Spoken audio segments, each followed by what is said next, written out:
Hi everybody, it's Linda. About 20 years ago, I went skydiving.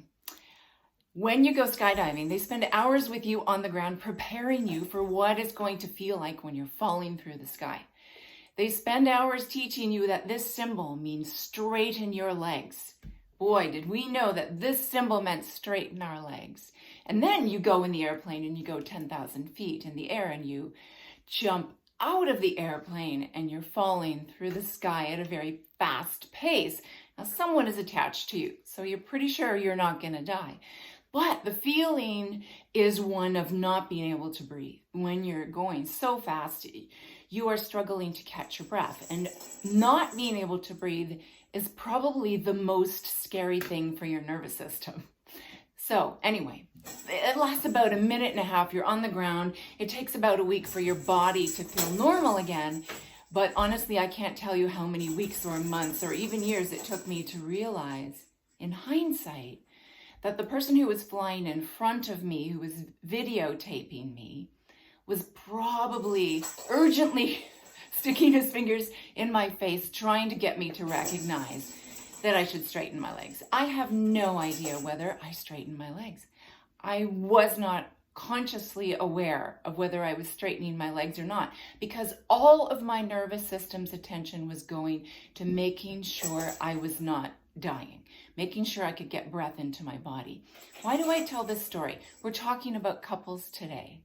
And we're talking about what gets in the way of us remembering that we love each other when we're having this repetitive argument, right? We were good 10 minutes ago, we'll be good tomorrow, but why do I feel like this person is my worst enemy or doesn't love me in that moment? It's the same phenomenon. When your nervous system is so busy trying to make sure you're okay, and in that moment when you have an argument with your spouse, really what the fear is that you're losing your attachment figure. The fear is that you're losing self-worth. We are built to need attachment. Otherwise, the species would have died off long, long ago. We are built to need self-worth. We need these things just as desperately as we need that breath that I struggled to get into my system when I was skydiving. So what we are talking about today is all that groundwork. We're going to do some groundwork to prepare you for how to remember in that moment when it feels like you're free falling, how to remember that this is a safe person in front of me, that I don't need to panic, I don't need to attack, I don't need to get defensive. I can calmly engage enough to problem solve through this crucial conversation. In this video, I'm going to refer to a couple of other videos that are on my website, particularly the one about baskets. I'll talk about putting an issue into a basket, and the one about kryptonite, which talks about how to recognize a trigger and how to generally recognize what your internal emotional reactions are about. So I recommend familiarizing yourself with those videos before you watch this one. With respect to the basket video, we will be talking today about issues that fall into basket number 2. So not little things like the crumbs on the counter or the socks on the floor, and not big issues. So if there is a big issue going on in your marriage, if you don't feel safe or respected, this video will not be enough to assist you. If one of you feels you have no work to do, no changes to make, this video might not help you. If both of you feel safe, both of you feel respected, both of you see you have work to do, you want to try on new behaviors, you want to open space for empathy and for a deep self-awareness, then you are the people I'm talking to. This is not a short video. The name of this video is How to Have the Shortest Argument Ever. But ironically, it's a long road to get to that video, because in order to have that short, compact conversation, you first need to have a deep awareness of yourself, of your partner, of how you come across and how you're affected by your partner and what that dance is that you do together. All of that self-awareness that is below the frustration and anger that you feel at the tip of the iceberg. I never met a metaphor I didn't like. Tip of the iceberg metaphor. What you see often in your partner is anger, blame, defensiveness. But that's just the tip of the iceberg. Underneath that are all those more tender emotions that come from our lives, our histories. And the closer you get to the bottom of the iceberg, the more you connect on these levels down here, you see there's less space between the iceberg. So potentially, the more you're sharing this good stuff down here, the closer you feel, or you can feel, to your partner. Let's talk a couple of other words in there, because we often forget that all this other stuff is going on for our partners, but we also forget maybe that they have love and trust for us. There's this phenomenon that goes kind of like this. When you say something to your partner, when you're at the tip of your iceberg, you know that underneath that, you're coming from a place where there's general positive regard. You love this person you are currently raising your voice to. You don't intend to cause them harm. There's a whole history of who you are as a person and how your day went and what your frustration really is in that moment. But when your partner has a moment where they're not their best selves, sometimes all we see is that little tip of the iceberg, and we forget the whole context of that person and their history and maybe the day they had and their general loving, positive regard for us. So always put those moments into the context of the full person, the full iceberg. If you have all that self-awareness, then you can have a conversation that feels very different and can be very short, because you're working from the same common understanding. So stick with me to the end. The shortest argument ever, I promise. The little formula will be at the very end, but don't skip all the good stuff in the middle. I don't want to take away your passion. I don't want to whitewash or sterilize your feelings.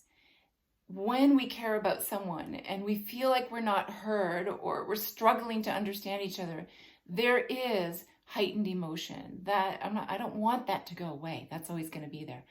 But the goal is for you to be able to have enough of a grounding in yourself to be able to speak articulately about what your experience is, to be able to listen openly and engage with your partner and quickly come to a deeper understanding. That, by the way, is the only goal of the shortest argument ever, is to reach that deeper understanding of what happened in that moment. How did our triggers or needs bounce off each other? What do we understand better about each other now? The goal is not to figure out who the bad guy is. The goal is not to figure out who deserves blame. We're going to try and get rid of blame and defensiveness because they are getting in the way for you. Some of you, that's what your arguments look like. Honestly, blame, defense, then you switch positions, blame, defense. I think you want something different. Two very important basics first. Number one, your emotions, your feelings are yours and yours alone. No one causes them. If I had a dime, it feels that way because just before we got upset, that thing happened. Watch the Kryptonite video and you'll understand that mechanism of why we make that connection, why we think that thing that happened just before we got upset is responsible for our feelings. But those things do not cause our feelings. Your partner is not causing your feelings. If you're not ready to accept that, sit with it for a while. Maybe I'll get you there at some point. Your feelings come from your sensitivities, your responses to what's happening around you. Everything that happens inside you is all about you.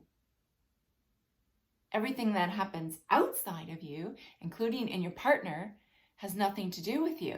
This is where the payoff happens, because although your partner is not responsible for your feelings, neither are you responsible for theirs. If you think that your partner is responsible for your feelings, that will get you stuck in a place of blame. If you are stuck in a place where you think that you cause your partner's feelings, if when your partner is upset, you can't listen because you're filled with shame, or you're pretty darn sure you're not a bad person, so they must be wrong, you won't be able to listen, you won't be able to openly engage. So being able to identify when you're in a place of blame and when you're in a place of defensiveness is crucial. Blame and defensiveness make us feel strong, and they help us avoid all that rich, vulnerable other stuff. I am not erasing accountability. I'm not saying that if your partner feels hurt, you don't have to listen because it has nothing to do with you. It's because you know you didn't cause the feeling that will allow you to listen and realize how you have impacted your partner. Although we don't cause each other's feelings, we do impact each other. And I want you to take full responsibility for that work of being open to hearing how you impact each other.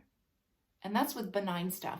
If you know that you've been offside, if you've done something that in your book you know is a hurtful thing to do, I fully expect that you will be taking responsibility for and apologizing for that. If you're not apologizing ever, all right, here we have Bunny. It's either puppets or Barbie dolls in my house, and the Barbies in my house are insufficiently dressed, as most of Barbies are. So it's puppets. Although Beaver is not a puppet, his mouth doesn't move. Bunny's mouth moves. That doesn't mean anything, okay? I just only have one puppet in the house.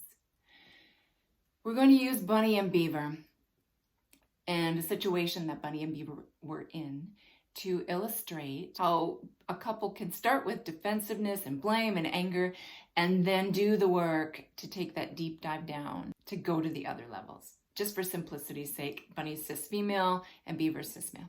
The situation. We are post-COVID, so COVID's over.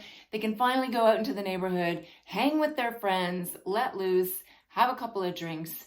They were at a party on their street, really enjoying spending time with their neighbors. And Beaver started talking about all the packages that had arrived on their doorstep throughout COVID. One after the other after the other. I'm sure we had more than you guys. It went on for a while. Beaver probably did not notice that Bunny was a little quiet. If he had been paying attention, he might have noticed Bunny shutting down a little. So the next couple of days were quiet. So Beaver decides eventually to say what's going on. And Bunny exploded. Bunny let him have it. How could you throw me under the bus like that? You told our neighbors that I'm an overspender. You don't have my back. You don't love me. What are we doing? It just went into this deep rabbit hole. Get it? This deep hole that she tends to go in when she doesn't feel like Beaver has her back. She feels unsupported. Beaver, of course, feels caught off guard. He feels attacked by the blaming position of Bunny, and Bunny was in a blaming position. He feels attacked. His wall of defense shoots up rapidly. What are you talking about? I did not say anything about you. I didn't even mention your name. I was talking about us. And everyone was joking about it. Everybody gets packages delivered through COVID. Everybody was shopping too much. What is the big issue? You're blowing this completely out of proportion. You're being ridiculous. I'm going to bed. So in their typical fashion, both of them have this little explosion. There's a few days of cooling off, and then they act as though nothing happened because they don't know how to find normal again. So they just smooth over. There were no apologies because neither of them felt they did anything wrong, but they don't know how to fix it. And they just keep having the same sort of conversation over and over again. They're great until someone gets triggered, and then they fall in that rabbit hole. Everybody uses that phrase, Linda, but what does it even mean? Regulate your emotions. Why is it so important that I be aware of all those other emotions? I'm just pissed. Why can't I just be pissed? I will tell you. Sometimes, of course, anger is a primary emotion, right? When something is unfair, of course we're going to be angry about that. But most of the time, honestly, most of the time, the purpose of the anger is just to protect us from those more vulnerable emotions. And we will be stuck in the anger until we understand what the workings are that are more deeply buried in our souls. Doing that work also protects you from being reactive, because if you understand yourself in a deep way, you are going to be less reactive to what's happening around you.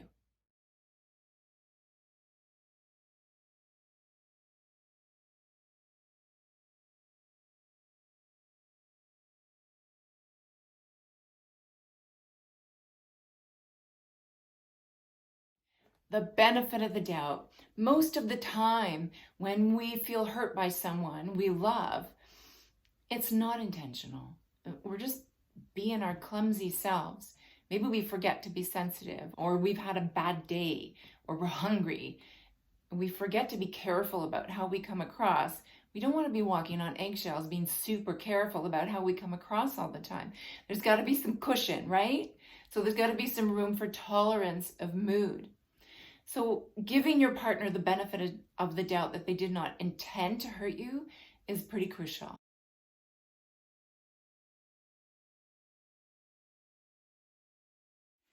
Let's talk about Bunny's process after the explosion and the little fight. Let's pretend they both calmed themselves down and came back and tried it again, remembering the things they learned in the therapist's office about how the process can look different. So first, Bunny asked herself the question, what else am I feeling underneath that anger? And she was able to identify, of course, that she felt hurt and betrayed. She felt embarrassed that something negative about her was revealed, embarrassed that the neighbors knew something about her spending habits. She felt vulnerable, exposed, like she couldn't keep herself safe. She felt ashamed.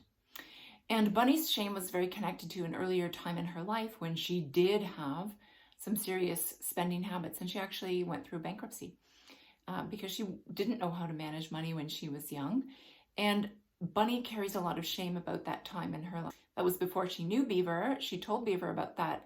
She felt vulnerable knowing that he knew the secret about her, and she was worried that he would tell the neighbors the whole story about the bankruptcy. So fear was there for Bunny. Fear that the neighbors would find out more, fear that Beaver was judging her, fear that Beaver didn't want to be with her, fear that Beaver wanted to hurt her. Sorry, the kitten's making noise. Embarrassed, hurt, betrayal, shame, fear, vulnerability. All that stuff was going on. And first of all, I could have mentioned right off the bat that if Bunny was physically agitated and right after this happened, I would want to teach her those skills of regulating her nervous system by calming her body. So breathe in through the nose, out through the mouth, long out breath, slow the breath down, bring the breath down into the diaphragm, into the belly. Belly breathing, diaphragmatic breathing, relax your jaw, let your shoulders drop. Let your hands be open. A lot of times we clench when we're angry, and just calming our body and slowing down our breath can start to bring our nervous system down to a place where we can engage. Or at least think different thoughts. After Bunny has this list of things that she feels, what I would have her do is write down the thoughts that go with those feelings. I already listed the thoughts. So she's got the feelings that she felt, and she's got beliefs or thoughts that went with those feelings. And then she's looking for the worst of those things. These are CBT skills, by the way, cognitive behavioral therapy skills. She's looking for the worst of those beliefs, which would probably be something like, I am irresponsible, I can't manage money, I am worthless because I can't manage money. Beaver wants to hurt me. Beaver will leave me. Things like that. So when she's identified the worst thoughts, I would have her take that thought and look at the incident and see if there's any evidence in the incident that that thought is true. For example, I am worthless. Is there any evidence of Bunny's worthlessness in that moment? Of course there isn't. The thought, Beaver will leave me. Is there any evidence in Beaver's joke that he's going to leave her? Absolutely not. So to look for the lies that fear is telling her is huge. Once Bunny is able to identify things like, I feel worthless, that falls into the category of needing some self-soothing, right? If that is a deep, ugly belief that Bunny sometimes goes to when she is triggered, she can care for that hurt. She can talk to, she can imagine, she can take care of that earlier version of her that was stuck in that shame, that had to go through that bankruptcy. She's not quite recovered from that. There's a former version of Bunny that feels pretty worthless. She doesn't feel worthless anymore in general. She really is proud of the way she manages money now. So she's in a great position to say, wait a minute, I don't have to go to that ugly place where I don't believe in myself anymore. I'm fine. I know how to manage money. It's okay that I made some mistakes. I don't have to be perfect. I'm human. So applying some compassion for herself is huge. When it comes to beliefs like Beaver wants to hurt me, that falls in the category of things she can check out with Beaver. Like she might want to ask him, like, What was your intention when you told that joke? I felt like you were exposing me or, betraying me. Were you intending to hurt me? Are you mad about me, mad at me about something and taking it out on me? It's okay to check those things out. I would have Bunny ask herself, is it possible that Beaver had some other intention for telling that joke? And honestly, if Bunny did some thinking about that, she would remember that she knows enough about Beaver to know that he jokes about everything and that he's impulsive when it comes to being the life of the party. And she would probably put it more in that category of he forgot my sensitivity. What I encourage you to do is if something happens and your mind goes to the worst possible thing that could mean, try going to the best possible thing that could mean. What is the best possible reason Beaver could have for joking about how they spend money? Maybe he's trying to help them fit in with the neighbors, or maybe he knows the neighbors had way more packages than them and he was trying to make the neighbors not feel so bad. Who knows? There are lots of different possibilities of where that could have come from Beaver. So she's expanding, using that benefit of the doubt to expand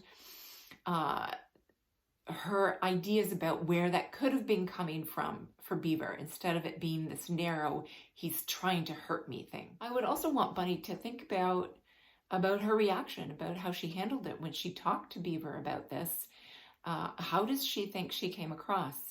If she remembers the formula, which we're going to get to, did she think that she came across in the way that she would hope that she would? Did she use the formula? No, she would probably be able to identify, I just stayed with the surface of being mad. I came across as blaming. No wonder he got defensive. She might also be able to identify that she shut down for a couple of days, and that Beaver may have seen that or felt that as the silent treatment, that maybe he didn't know that she was hurt, or maybe he sensed that she was hurt but was worried she was going to explode, because this is the pattern. She's silent for a few days and then she lets him have it. So she's starting to allow herself to imagine what those things are like for Beaver. Let's talk about Beaver's process through that whole thing, what that was like for him and what it triggered in him, and what he might learn from this. Beaver, as it turns out, was bullied as a child, and Beaver was actually bullied by people he thought were his friends. This went on for a number of years, and Beaver very quickly developed this way of coping that was about being funny. He would be the guy to laugh at before they could have a chance to laugh at him. He would laugh at himself. He would make himself extra silly so that he was less hurt by the bullying. But of course, Beaver did hold on to a lot of hurt. So Beaver still has this coping mechanism, maybe when he feels a little socially awkward, of putting himself down. And that's where he was coming from with the joke about the packages. He was trying to fit in with the neighbors. He was trying to find that look on their face that said, yeah, I like this guy who can laugh at himself. He was trying to feel like he fit with the crowd. People's behaviors are about them, right? Beaver's action in telling the joke was nowhere near what Bunny thought. He wasn't trying to throw her under the bus. He was actually trying to throw himself under the bus in order to help him feel more comfortable, to lower his own level of social anxiety. It was about his need to feel like he belonged. He did forget Bunny's sensitive parts, though. So Beaver also easily feels abandoned. And when Bunny gets really angry with him, as is her habit, he feels like he is just gonna lose her. He feels lost and afraid that she's not going to want him, that he's not going to be good enough. One of the ways that Beaver compensates for this kind of fear is that he works really hard around the house. He works hard in his job. He does so much for Bunny that he really feels like he has earned her love. So when she's angry with him, it doesn't make sense to him, because he knows how hard he works, and it hurts him because it feels unfair. It feels disconnected from what a generally loving partner he is. It also really bothers Beaver when Bunny doesn't give him a chance to explain, because, she's silent for a few days and then she explodes at him. He feels caught off guard and feels like he doesn't have a way to protect himself from her rage. Of course, that leads to him becoming defensive, and this gets in the way of him listening to Bunny. Question, what if there are two hurt parties, right? In the case with Bunny and Beaver, when they've had this initial like silent treatment explosion, Beaver feels hurt too. So at some point, he might want to talk about that. So if something happens and both parties are feeling hurt, if you're both trying to be heard at the same time, it gets complicated. What I recommend is that you take turns. So after Bunny's had her turn of explaining her deeper feelings and asking for what she needs in terms of sensitivity from Beaver, after a pause, Beaver has the chance then to say, you know what, when you get upset, I understand why you need time to think about that. So you might not be ready to talk right away, but I gotta tell you, that feels like punishment to me. It really would help me if you would let me know that that's going on, or just have some way of letting me know that you're processing something and that you're not punishing me. You might also have a chance to say, when you explode at me with both barrels, I just feel so caught off guard and attacked, and I worry that you don't want to be with me anymore. It tends to be that when you express anger and frustration and blame, you get defensiveness.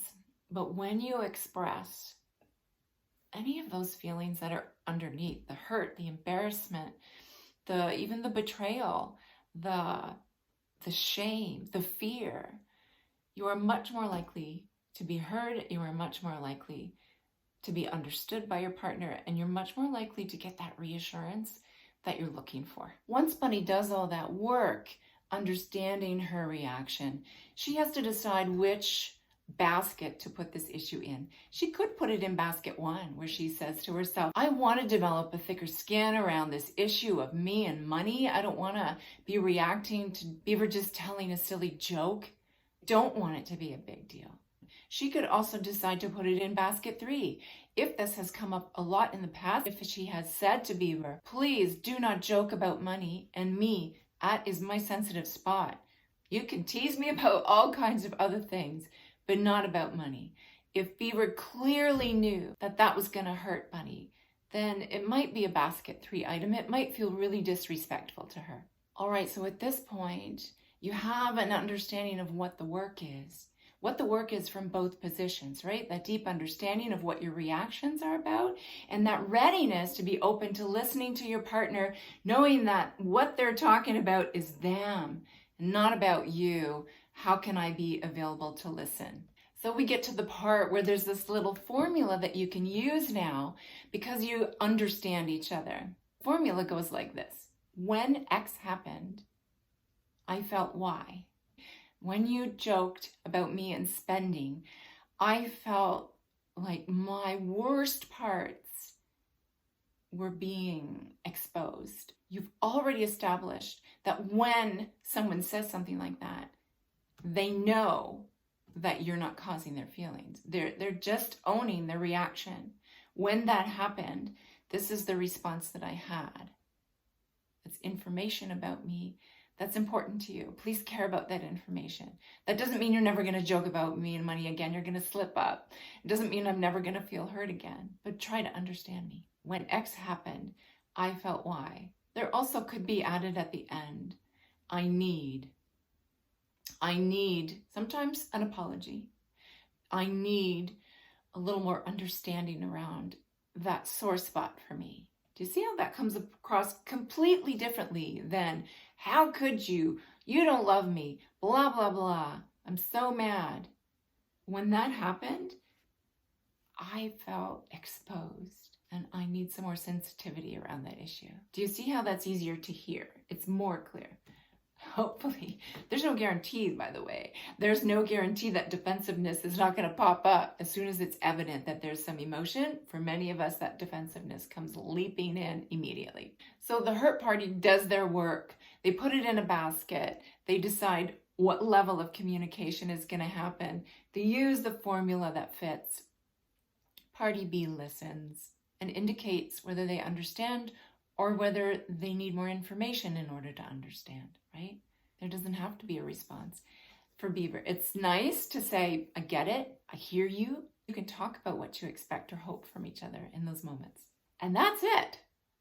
Sometimes I tell couples, write this formula down on a piece of paper and don't speak it. Don't speak it to each other, because when you start speaking, that you're going to fall into maybe that same old rabbit hole, and those old words are going to come out of your mouth. Have it written down in the formula, and you just fill in the blanks.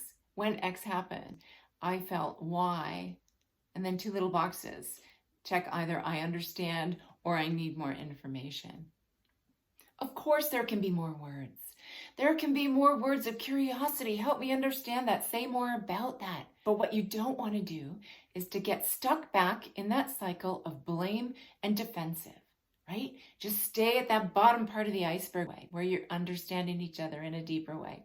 By the way, Beaver does get to say his side of the story. Like, he gets to say, I didn't mean it in that way that you took it, right? But here's an important tip. Beaver, I encourage you to listen first and understand, and then leave a space of at least 10 seconds before you say, I didn't mean it that way. It's okay to let your partner know that it was not your intention for them to feel hurt or for you to come across in that way. But leave that space and make understanding and listening the more important piece than defending yourself.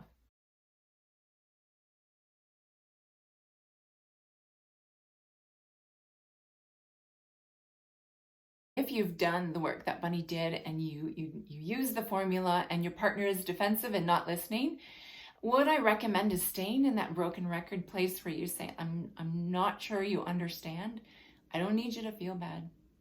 I'm just telling you how I felt. I don't need an apology. Can you listen and try and understand? And stay there. Maybe there needs to be some time for it to be absorbed, but that's the goal.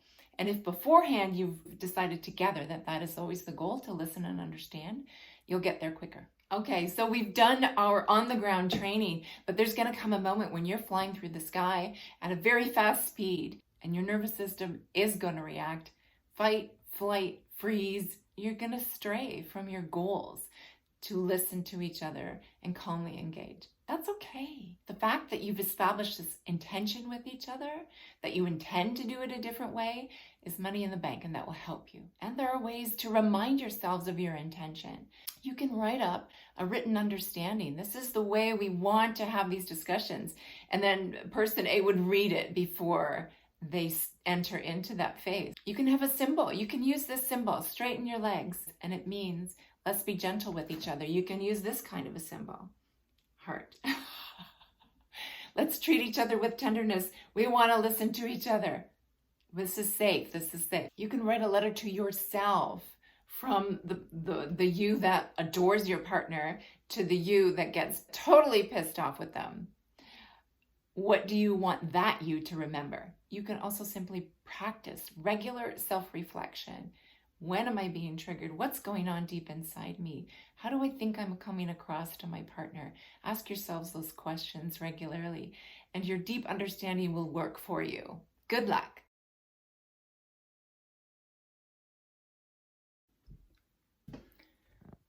Oh boy, oh boy, oh boy. About 20 years ago, about 20 years ago, blah, blah, blah. Get it out. Let's talk about Beaver. It went. All right, you've blah, blah, blah, blah, blah, blah.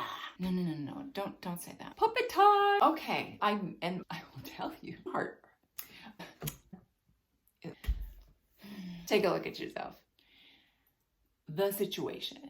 Hey everybody, this is Holly. By the way, I'm very aware that the icebergs did not really look like icebergs. I hope at least you got a good chuckle. You would remember right off the butt